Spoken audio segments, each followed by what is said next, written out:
And ladies and gentlemen, like that, we are back on a Wednesday, one-on-one Wednesday.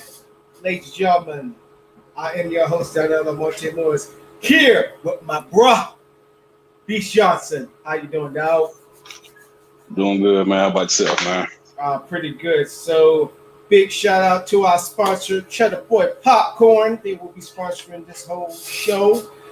You can check out their items, which is great tasting popcorn as it strolls at the bottom. Once I gotta find it first. Here you go. Real Cheddar Boy Popcorn. They do deliver. So see the website below. Put in your order. Now, so we're going to have a very special opening statements because we even though we don't need to talk about, but it's something that we need to talk about, and it's the WAC 100 and the Kashi 69. So let's formally jump into it.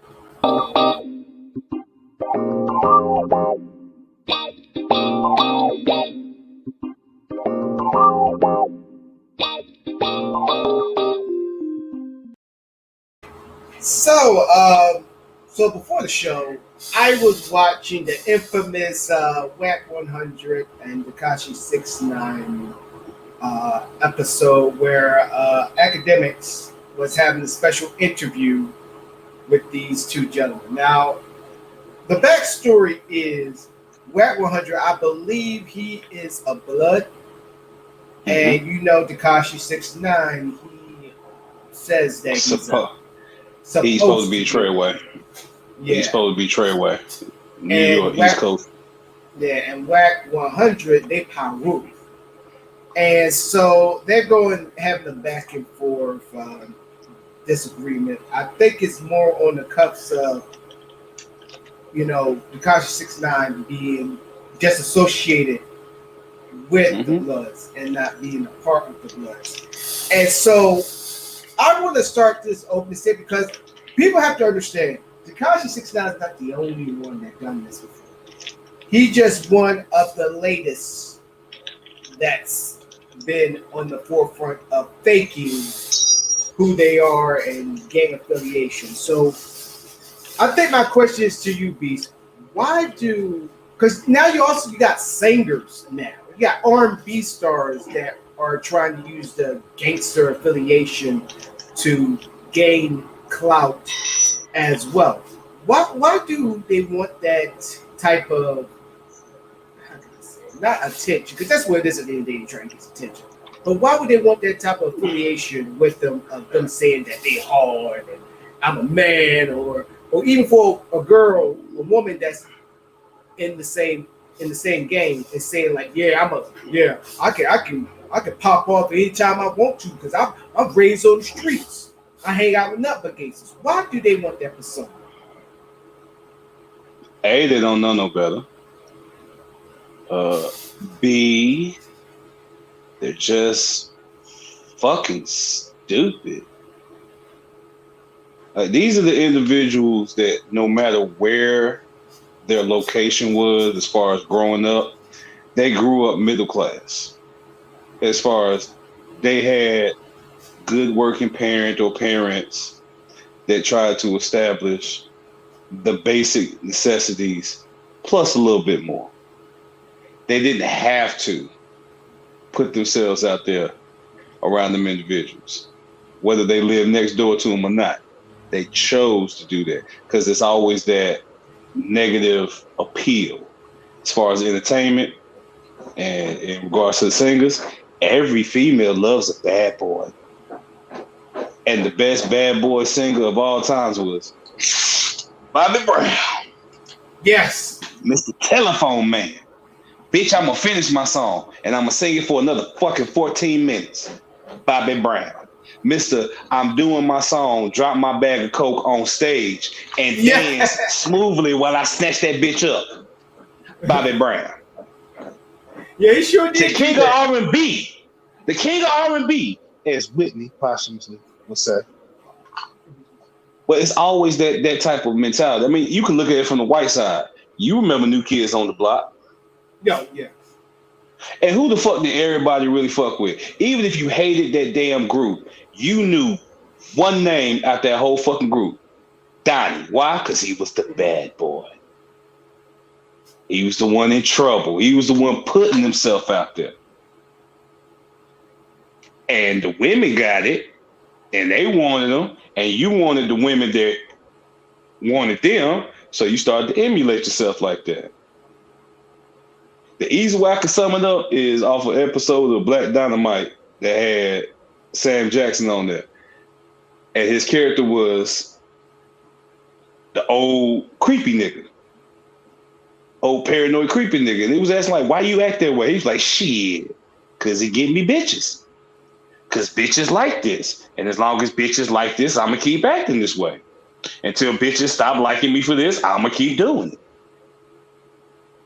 So as long as you got some little female that says, I like a bad boy, or somebody that you are attracted to tells you that they only prefer this preference, you will start to mold and mimic yourself in that mindset. And then you add money on top of it. Who always get money? Street niggas. Who usually has money at any given moment, doesn't have to wait for a paycheck. Street niggas. They might not have a lot, they might not have it always, but at any random ass time, you more liable to get $5 from a street nigga than you will a nigga working 9 to 5. Just more random, stupid appeal. The issue I got is, when the fuck did it become cool to be a snitch? And when we say, and I'm gonna say snitch, a snitch in the truest definition is someone that tells on others in the hopes of lessening their own consequences. It's not somebody that sees something that knows that it ain't right. It's not somebody that's doing their own little bit of dirt and they see somebody doing some dirt that's going to put them on Front Street. That's not snitching. You snitching when, if me and Donnell in the car and I got me some coke, got me some weed on me or whatever, he got him a little coke or weed or whatever, but it's on my side and we get pulled. If Donnell tell him, oh yeah, that all drugs is his, he a snitch. It's snitch, yeah. He your fucking snitch. There's no disrespect to Donnell, but if that's the situation, that's how you play it, you a snitch. So for people to be out here praising snitches are the equivalent of gossipy ass bitches. And if I could take it back to the church, any dog that'll give you a bone, any dog that'll take a bone will bring a bone. Meaning if they're gonna bring some gossip to your ass, best believe when they leave your ass and go somewhere else, they got some gossip about you. So if they snitching on me, what the hell make you think they won't snitch on you? So why the fuck you praising? Yeah. Oh, he getting money. He getting money. There's a lot of, this is America. I can get money just for taking pictures of my feet. Yeah. And see, and I'm happy that you brought up the get money part. That's what a couple shows ago I talked about. When you do something, it's all about securing the bag. So you just basically just do it just to get the bag. You no pride in your work or anything. And I think that worked in this case too. Why in the world would you just snitch on somebody? For me, this is me how I see snitching. Because your variation of it comes very close to mine. If you see something that's fucked up and wrong, and you call the cops or whatever, that's a different story. That's not snitching. Now, snitching to me is like that example you use. If I sit there and the cop pulled me over, like, hey, because I'm telling you how it happens. You get pulled over, you got the stuff on you, I got the stuff on me.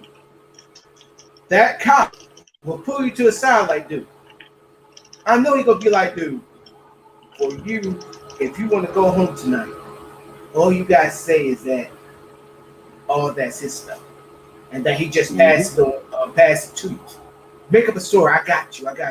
I make sure that he gets it, and you probably get slapped on the wrist. Because if they go back on your priors and they compare my priors, they gonna be like, look, man, you got all these priors, or man, you squeaky clean. That's even worse. You squeaky clean. How would you like That to means have? I got more paperwork. That means I got Right. more paperwork, more questions I got to ask you versus this dirty ass nigga over here with about 3 Right. pages worth. Right. And your record is clean. And let's say I got like a scholarship. I got a scholarship that I have. And the cop is sitting there saying, well, if any of this goes on your record, that scholarship is bye-bye. So if I were you, I would just say it's all your boys' fault. And how many people jump up? It's no different than the freaking rewards. You know, it's no different than seeing, $21,000 if you know the whereabouts of Donnell Morris. Shit, I was just smoking weed with that nigga yesterday. Mm-hmm. Quit the freaking snitching. Then you realize, and that be the same, and I'm happy that you brought that point about somebody that's speaking you gossip, that's going down the street, got gossip for your ass. That same person that told on your ass and got that freaking reward, got that $21,000 reward, or how much it is, you realize they got brand new suit, brand new car, or they or about to move somewhere else, and they sit there like, man, you saw what happened to freaking Beast, man, and I've been looking him up and down like, well, dude, you like what's up with the new Knights? What's up with the brand new car? Mm-hmm. Like you wasn't around like this a couple weeks ago. Or even worse, why you just now popping up, bro? Like you was just around right before he got locked up. Now you've been gone for the last couple weeks or months. You come back looking good, looking clean, looking fresh. Yeah. And not to mention all the rewards, is signs that was all around here has all been ripped down or seen police officers. Somebody got that money. Yeah, somebody and you looking like you that came into some. Right. And I know when I looked at the lotto, nobody name came from this area or said that a winner came from this area. So it's not the lotto. And I know your job don't pay you that good, man. So something ain't adding up. And so that's for me is snitching. So in this case for the Tekashi 69, I never liked him.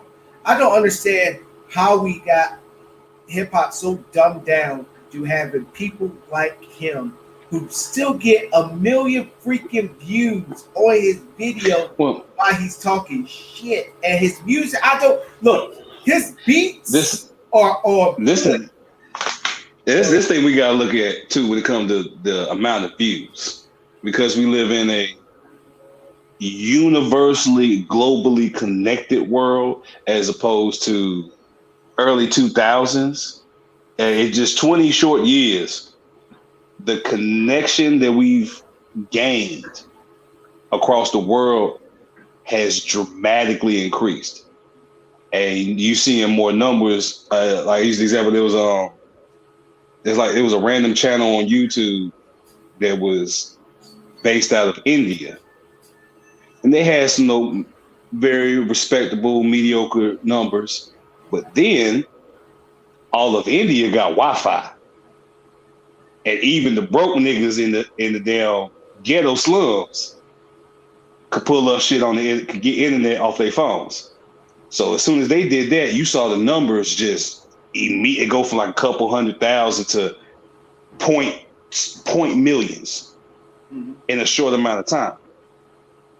I say that to look at when you see these 1 million, 2 million, 10 million views, you have to take into consideration that there's more people outside of America that know about American things than actual Americans, especially when it comes to music. You have more outsiders that purposely look in just for that particular facet. So they're gonna, oh, I like this rapper. He reminds me of this, da. So then they start putting up all their friends in their respective countries to get on it. Because the same stuff you see here in America, you see in France with their hip hop scene. It's damn near identical. The only difference is the language. But these motherfuckers dress the same. They conduct themselves in the same. They even, despite the fact that you can't understand a single word that they're saying, their mannerisms, their body language, their cadence, and their voices you can picture somebody from America carrying themselves in the same manner, and you can pretty much guesstimate what they're trying to say. I agree with that wholeheartedly. But it's just sad to me that this is what hip hop is. Tekashi 6ix9ine. And Tekashi 6ix9ine, when I listen to his songs, if you take his voice out of his songs, his freaking beats knock. I give it up to the producer, period. The sound engineer. I give it up to them because they make that song go. Him yelling over a beat, ladies and gentlemen, that's not lyrical. That's not hip hop. Period. That's not music. And I am a fan of heavy thrash, speed metal, death metal. When you got that type of shit, I get into. That's fucking music. I don't know what the hell this boy over here doing. Right. I know. True. What baffles me the most is because, like, I feel like one of them individuals that say, "I know real street niggas. I know real killers. I grew up with them. I got homeboys that are fucking OGs and got a couple hundred little niggas up under them. Like, they got cats calling them from other states just to check in on some big homie OG shit. I've never once seen them carry themselves in that manner. Never. And these niggas is tatted to the T. You know they can't get so much as a goddamn citation from the police because they got to get butt booty ball naked because all the tattoos they got. They got to get everything on list. But they don't act that way. And they get their money. They got their respect. But they're not out here hoeing themselves out, being a fucking caricature. You're not even a parody. You're a caricature. Y'all know what the caricature is? The caricature is when you go out there and you see them people drawing them cute little pictures where everybody got the big ass fucking heads and goofy ass looking faces, but it look just like you. That's a caricature. Yeah.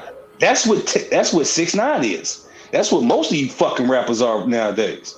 And I use that term immensely loosely. That's crazy. But to close out this opening statement, for me, this is what hip hop has came down to. Where we give guys like this passes, and for them to honestly, to tell you the truth, I'm shocked that he's not dead yet. To tell you the truth, because right now he's in. This was 90. Nah, he ain't even in. Well, yeah, he is in hiding now, officially. But when he first came home, he tried to talk that big shit, act like he was out here hiding and they wasn't gonna find him. And some random ass little white girl happened to be staying right there, like, "Oh shit, it's 6ix9ine." Bam, Snapchat. 6ix9ine is in my neighborhood, and you know, all her little friends was like, "Well, shit, girl, where you stay at?" I was like, "Oh, hey, 6ix9ine over my homegirl, Becky house. Where Becky stay at? Adams Farm? That over there on the north side. Or Lost North? Lost North? By the border? I know exactly what the fuck that is. I'll be back." News travels fast. Mm-hmm. Especially in this day and age. Oh, hell yeah. Because you never know. One of those, because you know, in the suburban areas, they know who that weed man is or that coke dealer is. And if the coke dealer finds out about it, they know somebody that don't like Tekashi 6ix9ine or have been looking for him. Like, oh, word? Really? I'll be right back. Look, that's all somebody need to hear. I can't stand that motherfucking nigga 6ix9ine. Word? Thinking to yourself, I just seen him over there in my baby mama neighborhood. And I'm trying to get an eighth off this nigga. I ain't got but 15. Hey, my nigga, want to trade some information? Yeah. What you know? What you got? Mm-hmm. Shit, what I know is worth like a good eighth. I know somebody that you're not fond of, and I know where they can be found right now. Thank you. You can go over to the Lost North. Here's the number to call. Her name is Becky. She stayed right across from me. Thank you. It's that easy.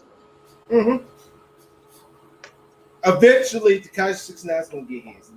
Like I said, I'm not Oh, he wishing is. death on him. I'm not wishing death But on him Karma's the at all. motherfucker. Yes. I don't care who you think you could be the president of the United States to being a multi-billionaire. Karma don't give a fuck of your status or who you are or your position in life. When she coming knocking, either you gonna answer or she gonna kick that door down. Either way, she gonna come see you.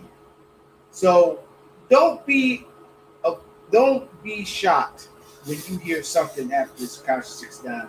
Because I'm gonna be just like Kermit the Frog in that Lipton tea commercial and be like I didn't see that coming. Oh wow, we just broke out. So we're gonna take a commercial break, and we will be right back for the main show and get you on your hustle.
All right, ladies and gentlemen, I am back.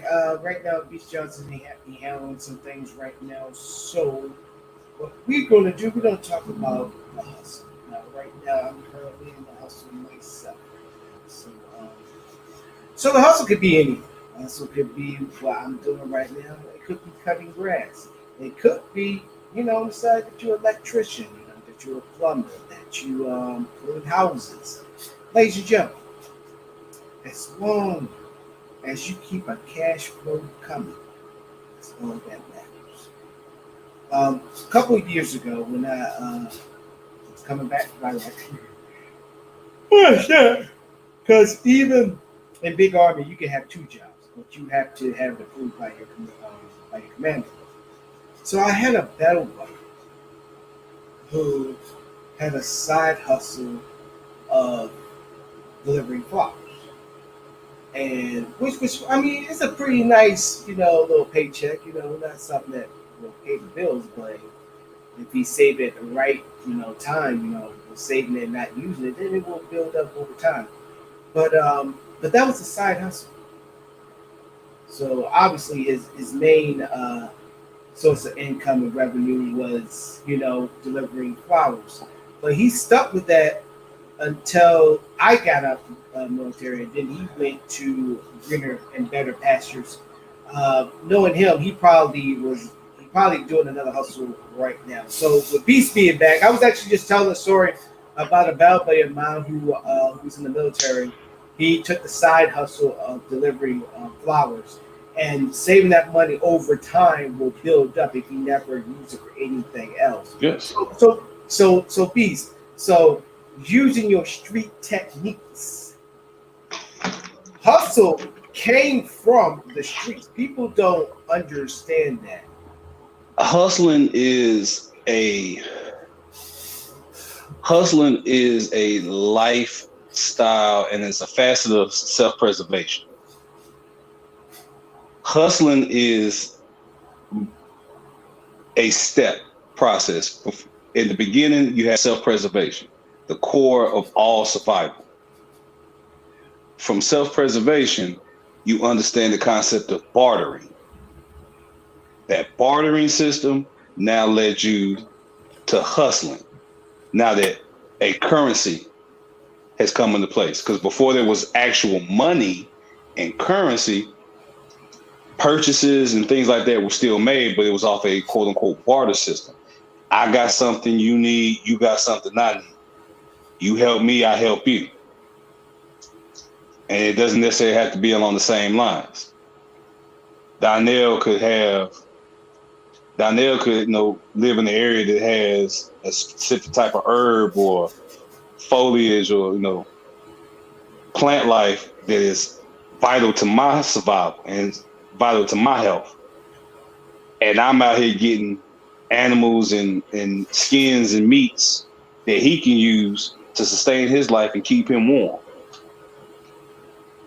You look out for every bushel of plant life you give me, I give you a couple pounds of meat and a couple down, maybe 3 or 4 skins. Depending on what you ask for some deer meat, I give you like 2 good skins off the deer. Something smaller, you get more. But now you have money involved in it, so now money is supposed to take care of everything, but it doesn't work in our favor like it should. So now you got to hustle, which means you got to figure out a way to supplement my financial obligation and use something else in its place. It's still maintaining what you got to maintain. True hustlers nowadays is your 9-to-5 folk. Like for me, example, I get up, work a 40-hour-a-week job. I also donate plasma. That plasma money, that's my extra money. That's the money I buy my weed from. Pay my little phone bill off of. If I got something that I can take care of that don't have to come out of my main paycheck, I'm gonna take care of with that.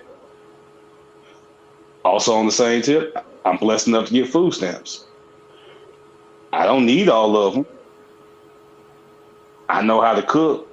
So shoot, I could take a portion of those and either sell them to someone that might need them or bring back the barter system. Holler at my weed man. Weed man got kids.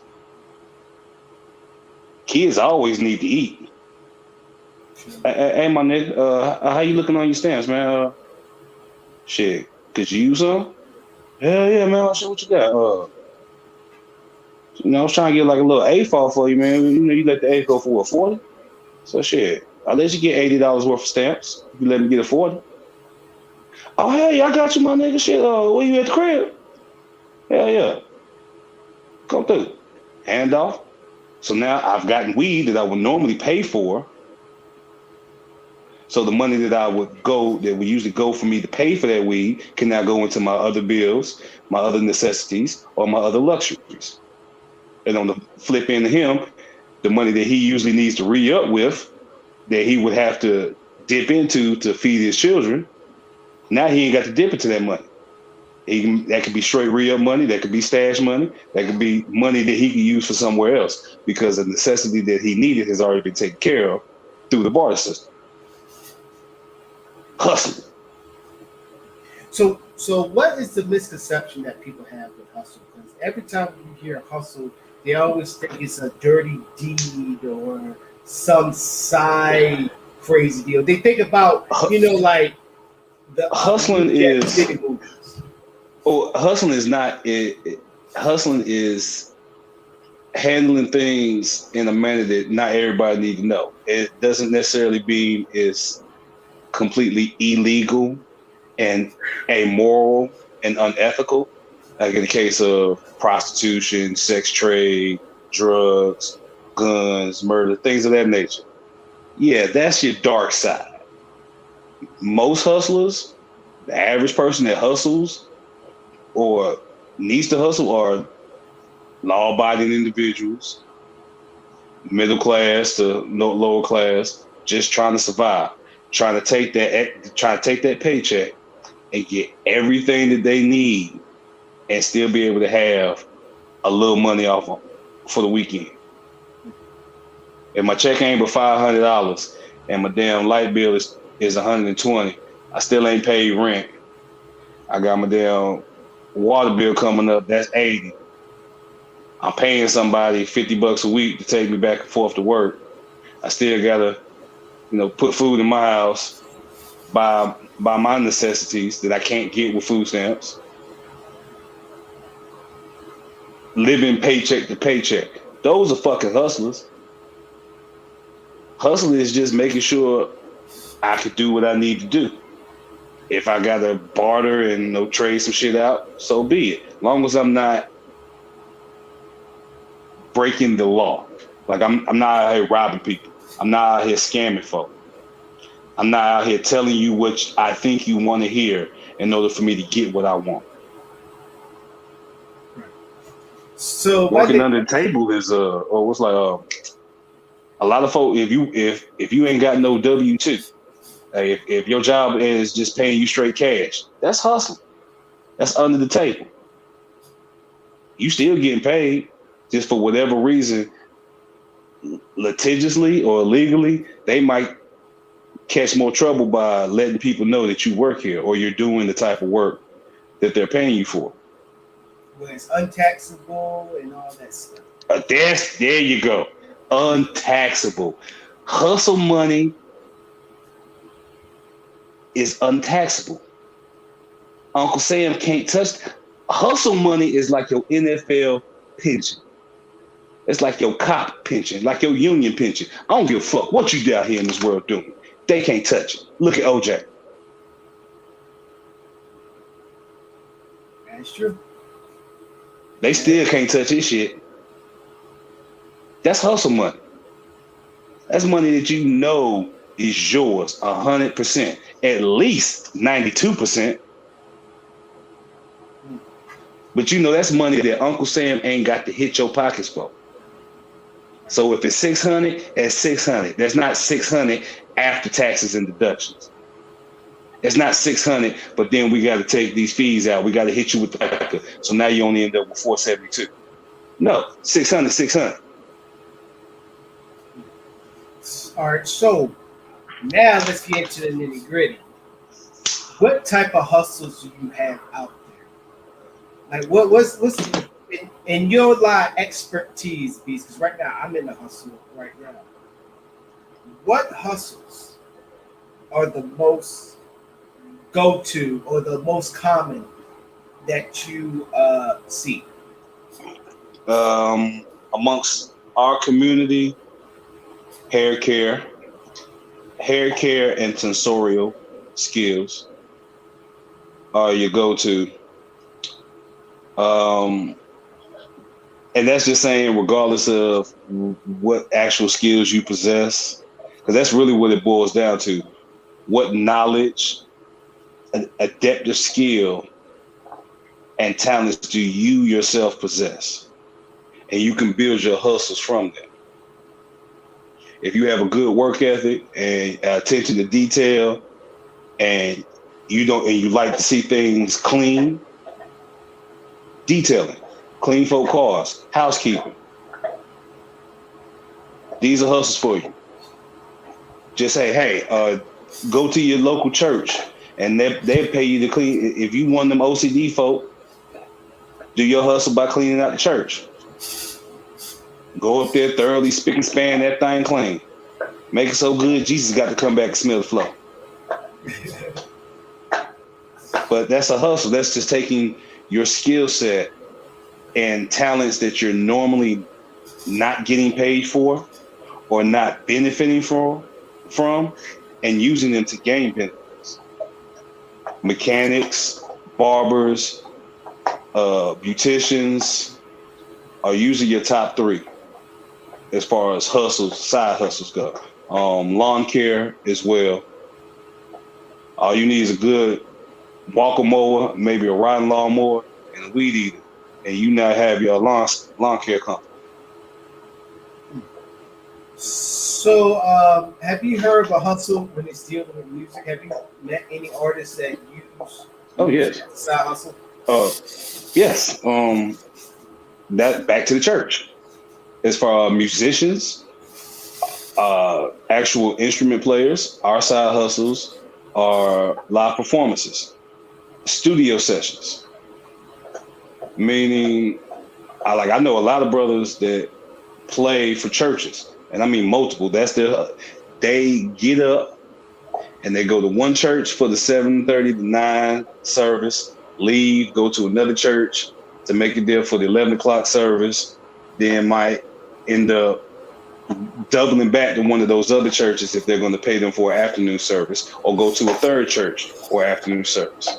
And you're getting paid an average of, even with small churches, average of $50 to $75 a Sunday to play.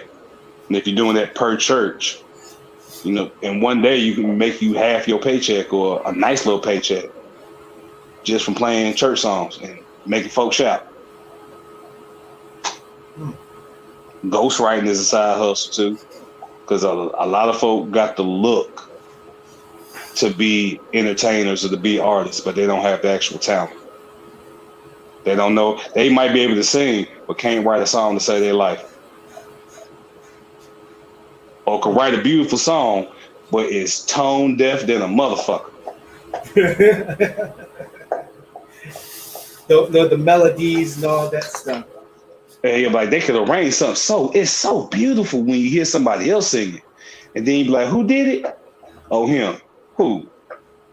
T. T is fucking tone deaf. The nigga sound like George Clinton getting a dental drill gagged down his throat. Like, what the heck? No. That nigga singing? Oh, no, he can't sing, but he can write. Side hustle. A lot of folk, as far as musicians, use the side hustles to get in there. Dance, all of the facets of the industry, whether it be catering, A&R work, behind the scenes, publishing, music composition, hell, roadies, just getting paid to lug around the fucking equipment. Hey, I'm getting paid. It ain't a whole lot, but I'm getting paid. I know what this stuff is. I know how to put it together. I know how to make it sound right, and they're going to pay me for it. Cool beans. So now we talked about the skepticism, what hustle is, and what type of hustles. Now, what is the worst hustle that you have seen or heard or both? Door-to-door selling. I don't give a fuck what the product is. Door-to-door selling is the worst fucking hustle, especially for black folk. Because the last thing a nigga want to see is some random nigga knocking on his door talking about, hi, could I interest you in the purchase?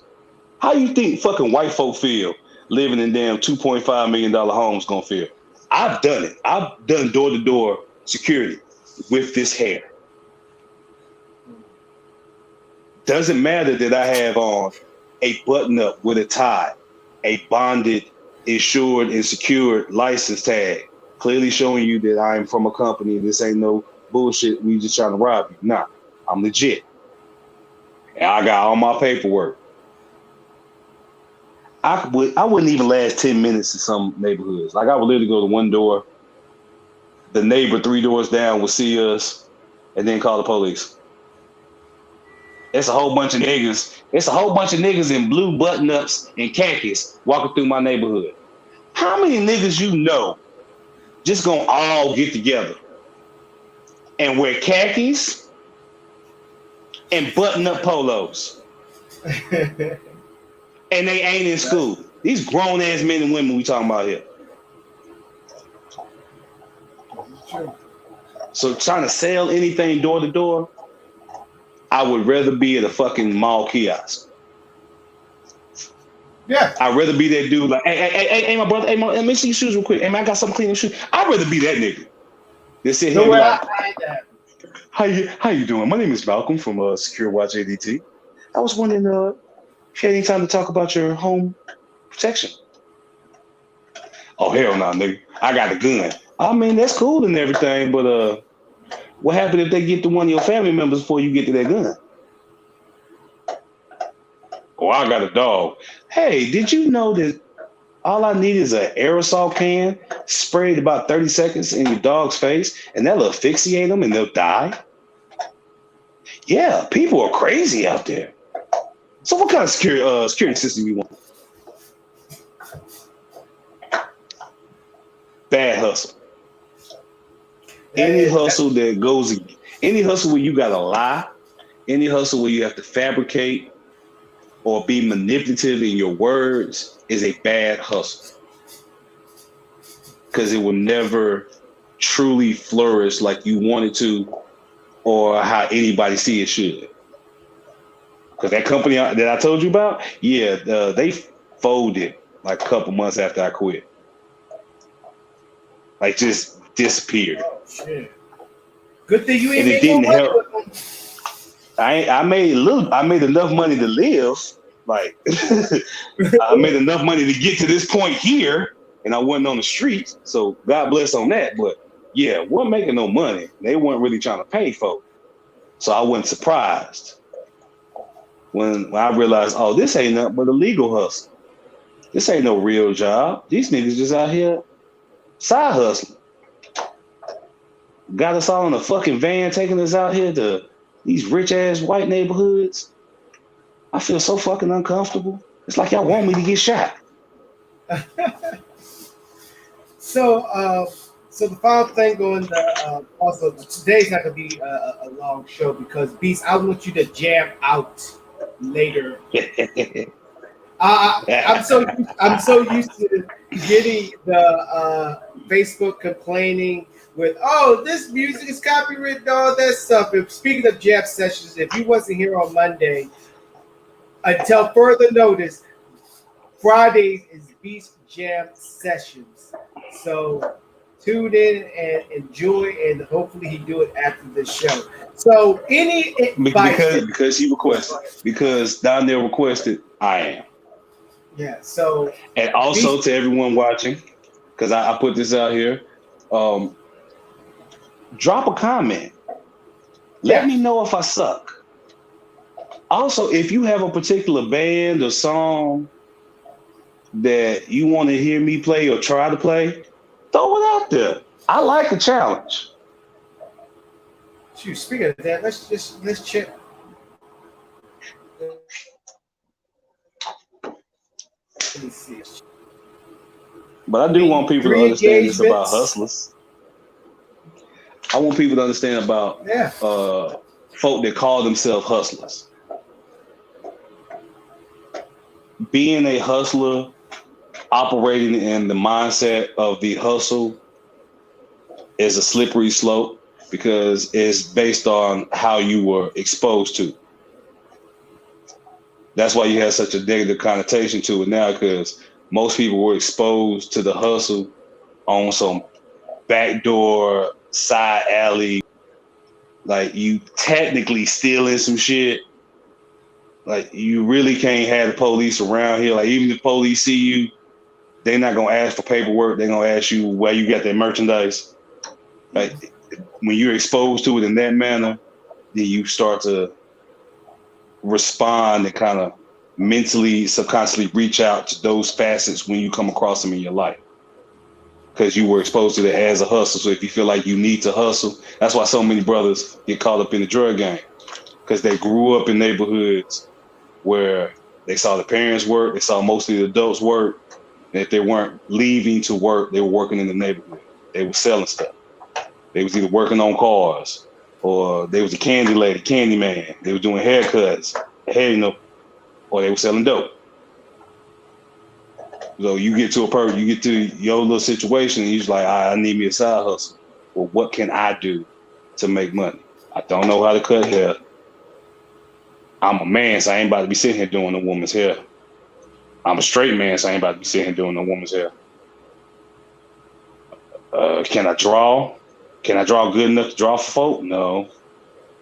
Do I know how to work with tools? No. Am I willing to climb on top or climb under? No. Well, shit. What else is there in the hood to do? I guess I'll be like Nuke up the street and go sell this dope. Hey, Nuke, what you let half go for? Because that's what they know. That's what they've been exposed to. So what advice that you could give somebody who is trying to do a hustle? What's the best advice that you can give? A hustle, you're hustling yourself, basically. Like I said, you're taking the knowledge and everything profitable and marketable about you, and you're putting it out there into the world to try to gain some kind of monetary gain, profit off of it. So you have to concentrate on things that you're already comfortable with, you're already knowledgeable to a competent level. That way you can do some apprenticeship. Like, if you're already good up on the cars, all right, well, now you can go work with the neighborhood mechanic that's been working on everybody's cars for the last 30 years. You go fuck with him. And he'll probably hey, I use you as an assistant. Next thing you know, most hustles, I really want to try to say this, your hustles are your talents. And when you hustle with your talents, it can move you into a better position in your life.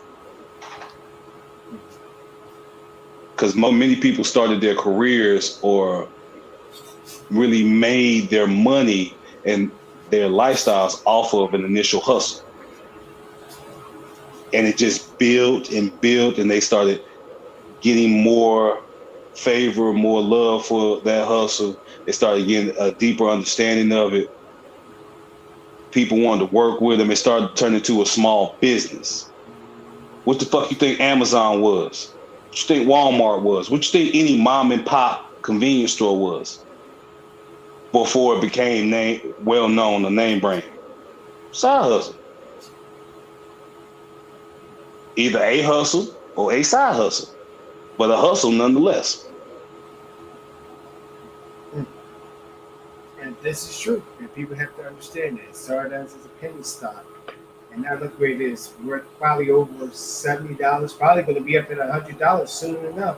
I know Amazon's already up there, but yeah, it started with the hustle, and now they're both top billionaires now. So, great point. Now they just wasting money. Yeah, period. And so with that, we're going to take a commercial break, and when we come back, it's time for us to check on the community. Peace, community. Yes. At that. So yes. We'll be right back.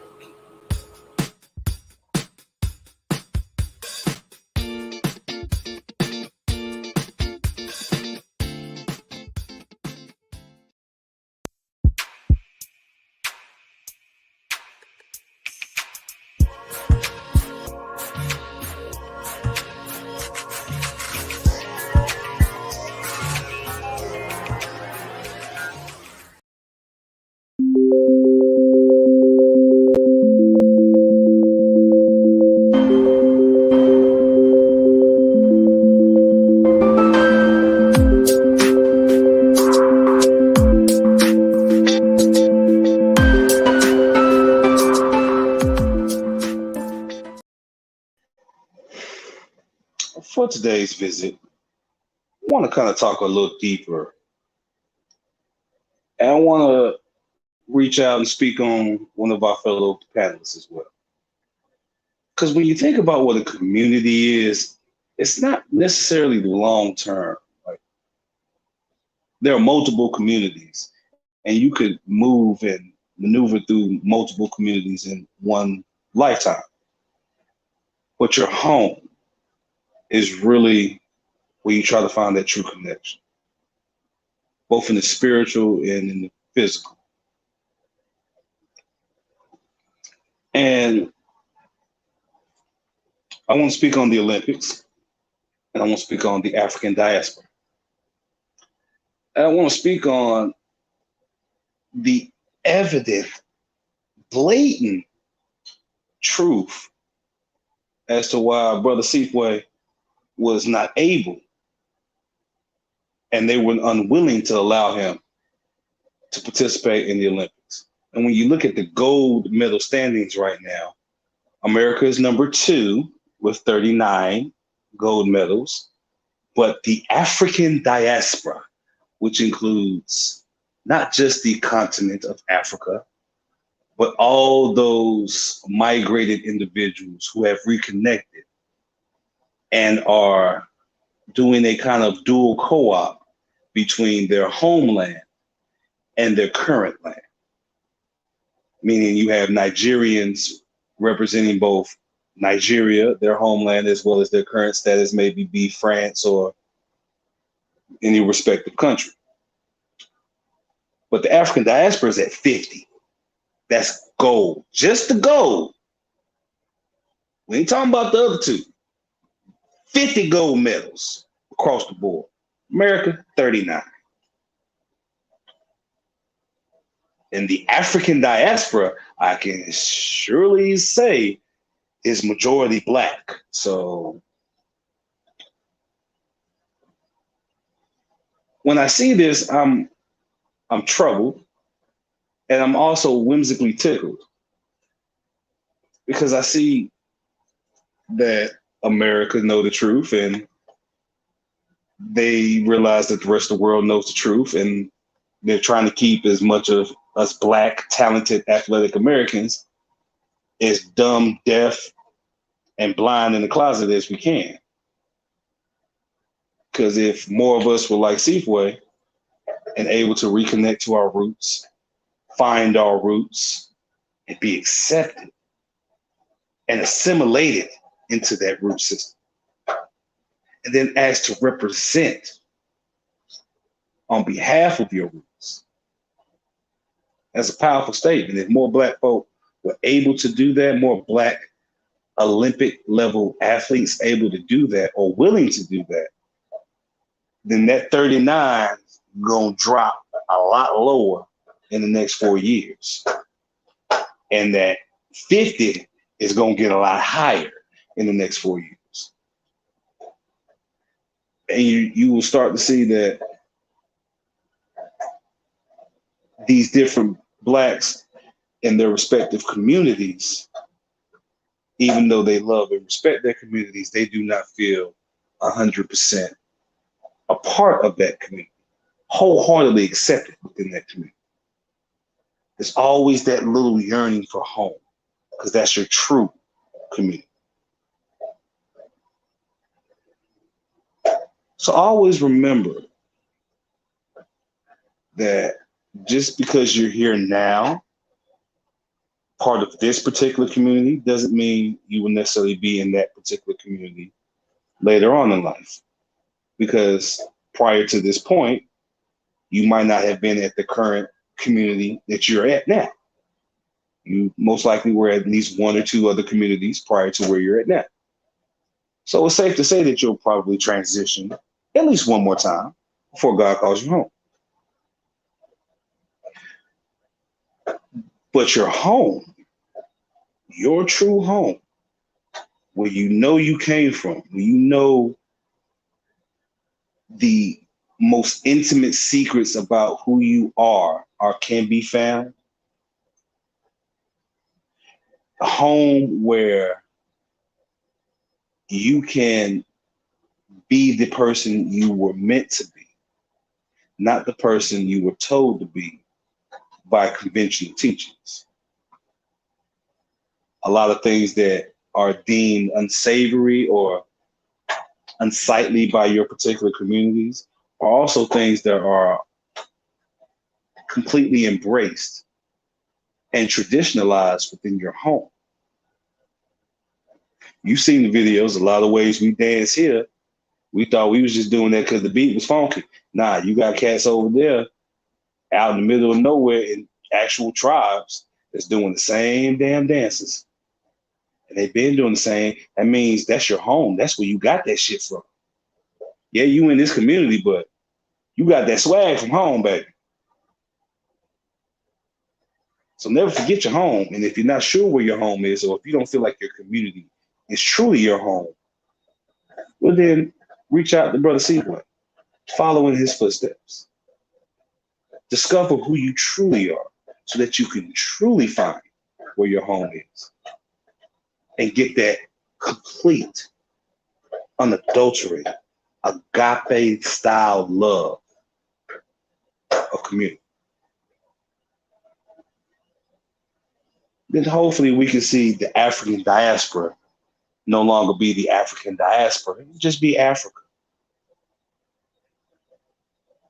But no, that's another topic for another time.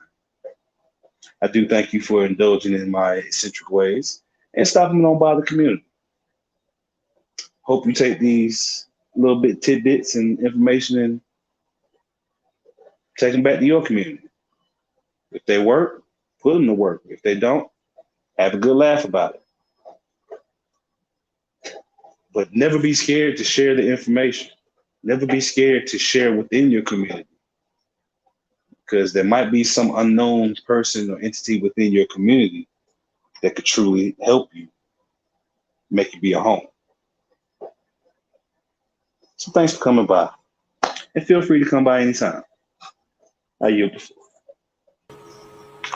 Peace, thank you for that, man. You know, every time we come to a community, man, I'm thinking, man, you gonna have some fried chicken for us, man.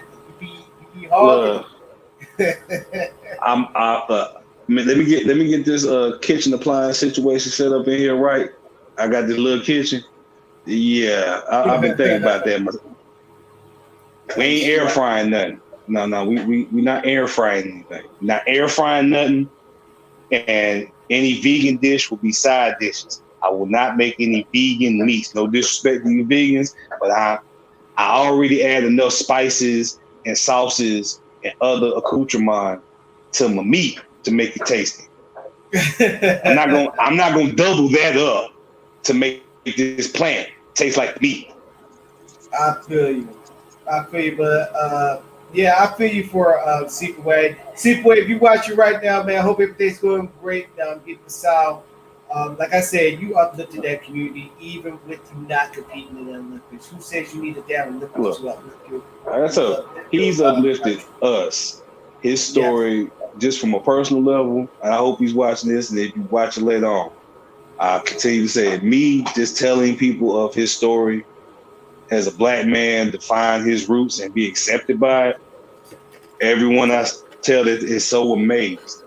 Like, they're confused. Like, hold on. He found out what country he came from and went home, and they fuck with him. Yeah, they love him. Then like Big Mama hugs and everything. It's like, shit. What kind of test he take? Yeah. And then also, I want to say this, but man, I'm so happy how this show's going. And then also, Teach, I don't know if she sent you the video, but she sent me a video of eating them chicken feet. I was mad. Yeah, me too. I never had chicken feet. I ain't had chicken. Well, I lied. I had chicken feet before. I lied. I ain't had African chicken feet. You know, black folk, we gonna fry. We gonna damn near deep fry everything. Yeah, fry everything. But that I had crunchy chicken feet. But the one she was eating over there, like that thing, my mouth started watering when she was eating. I know, just thinking about it, I'm like, man, that thing looks so juicy. But yeah, Teach having herself a time down there. She's here with Now us. we love you, Teach. Yeah. Our Can't wait stomachs to- are mad at you right now. Yeah, I know. Just Same putting here. it out there. Yeah. Our stomachs are mad at you. You just sending us personal videos. You out here eating, loving life. Yeah. Next time you do that, play Jill Scott's "Living My Life Like It's Golden" in the background. I know, right? Because I'm gonna take a recipe from making the Detroit style ribs. I'm putting out here on my charcoal grill next time. So I'm gonna go ahead and do that. But other than that, Beast, you got a jam session you need to do. I got to roll out and got to take a shower. I'm still in my damn work clothes, just to let y'all know. That's how much dedicated I am to this show. But other than that, I just switched the shirt. I just switched the shirt out because I can't have y'all knowing where I work at with all I be doing on Facebook. right, yeah, that's what I usually do. So yeah, but other than that, so we're gonna head to Beast's jam session is up next, and then us on Friday jam session with Beast. As for me, your great show down Monte Morrison here for my bro, Beast Johnson. He got jam session. Thank you for tuning in, Beast. Thank you so much. Giving everybody the hustle. Appreciate it. Anytime. The hustle mentality. We will see you on Monday. Catch y'all later. Easy. Bye. And jam out.